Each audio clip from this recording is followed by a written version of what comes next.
السلام علیکم ورحمۃ اللہ وبرکاتہ نحمدہ ونصلی علی رسولہ الکریم اما بعد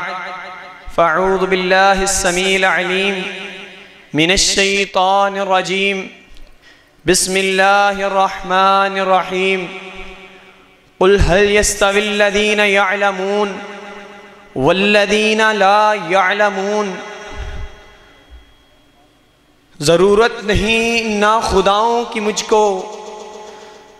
ضرورت نہیں نا خداؤں کی مجھ کو، سفینہ سپرد خدا کر رہا ہوں۔ خدایا مجھے کامیابی عطا کر،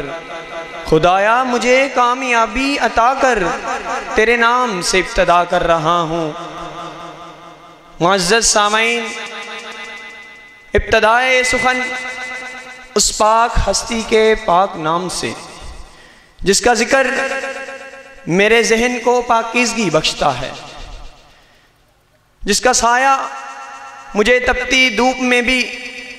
جلنے نہیں دیتا، اور جب کبھی میں ٹھوکر کھا کر گر پڑوں تو وہی ذات ہے جس کا دامن پنہا مجھے سمیٹ لیتا ہے۔ پرواز خوش آغاز مجھے تابع فلک دے، پرواز خوش آغاز مجھے تابع فلک دے، تھک جاؤں تو جذبے کو میرے تازہ تازہ کر دے، تھک جاؤں تو میرے جذبے کو تازہ تازہ کر دے۔ تحریر میں میری رگیں احساس جواں ہو، تحریر میں میری رگیں احساس جواں ہو، تقریر میں میرے بپھرے ہوئے شعلوں کی لپک دے۔ بندہ یہ گناہگار ہے رب ہے مہربان، بندہ یہ گناہگار سے ہی رب ہے مہربان۔ ذرہ ہے مگر اسے شعلے کی لپک دے، اسے سورج کی چمک دے، اسے سورج کی چمک دے۔ آنے والے تمام معزز مہمانوں کو خوش آمدید۔ خدا کرے یہ محفل اسی طرح جمی رہے، اسی طرح سجتی رہے، اور آپ کی آمد سے القرآن کے در و دیوار یوں ہی چمکتے رہیں، یوں ہی دمکتے رہیں۔ وہ کومپل جو کچھ عرصہ قبل نامصائب حالات میں لگائی گئی تھی، آج آپ کے سامنے یہ چکنار درخت بن کر سارے ماحول کو شگفتہ کر رہی ہے۔ میں اساتذہ کرام کو اور میرے ہم مکتب ساتھیوں کو، اس ادارے القرآن اسلامک سینٹر کے طلباء کرام کو ایسی عظیم الشان تقریب پر خوش آمدید کہتا ہوں، اور اس علاقے پر ایسی تقریر منعقد ہونے پر ان کو مبارکباد پیش کرتا ہوں۔ اب میں اپنے پروگرام کا آغاز اس پاک ہستی کے پاک کلام سے کرنا چاہتا ہوں جو علی کل شیء قدیر ہے، جو فعال لما یرید ہے،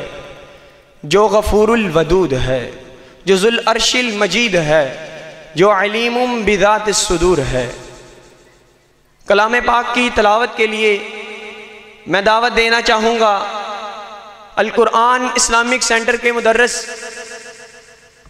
قاری القرآن قاری سجاد صاحب کو کہ وہ آئیں اور اپنے خوبصورت لہجے میں ہمارے سینوں کو منور فرمائیں۔ اعوذ باللہ من الشیطان الرجیم،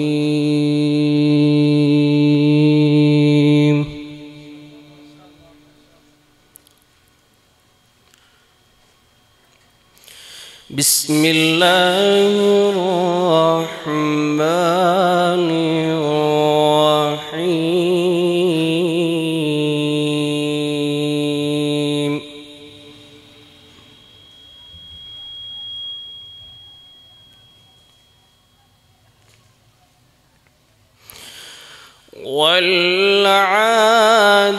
والعادیات ضبحا فالموريات قدحا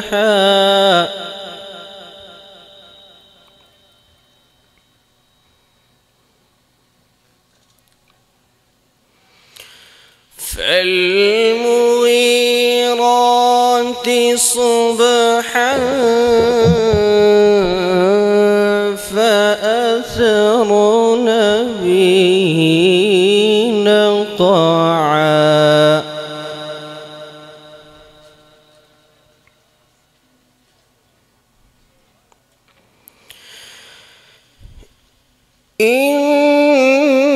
إن الإنسان لربه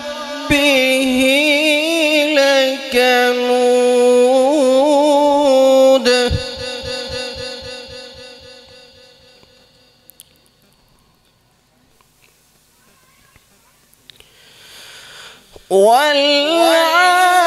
والعاديات ضبحا فالموريات قدحا فالمغيرات صبحا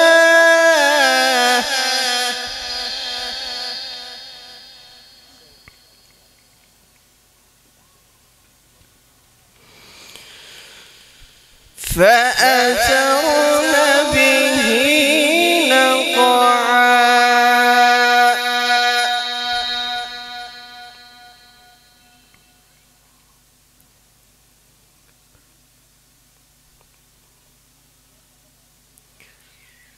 فأثرن به نقعا إن الإنسان لربه لكنود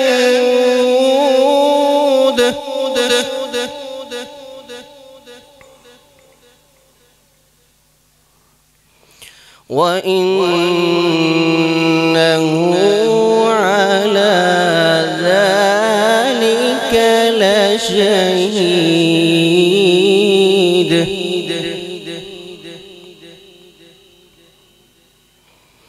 وإنه لحب الخير لشديد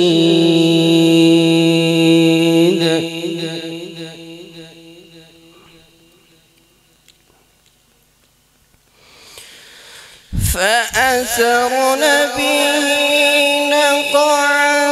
إن الإنسان لربه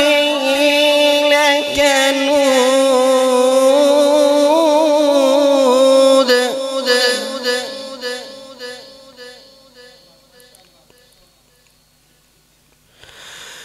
فأثرن به نقعا فوسطن به جمعا إن الإنسان لربه لكنود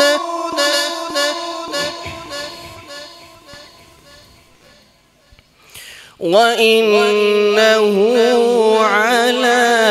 ذلك لشهيد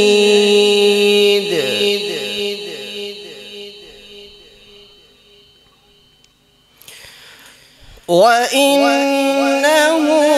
لحب الخير لشديد أفلا يعلم إذا بعثر ما في القبور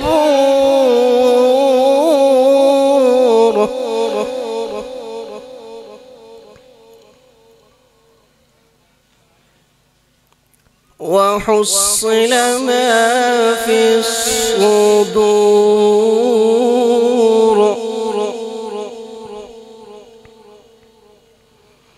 إن ربهم بهم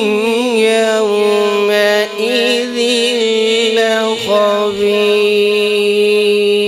لخبير صدق الله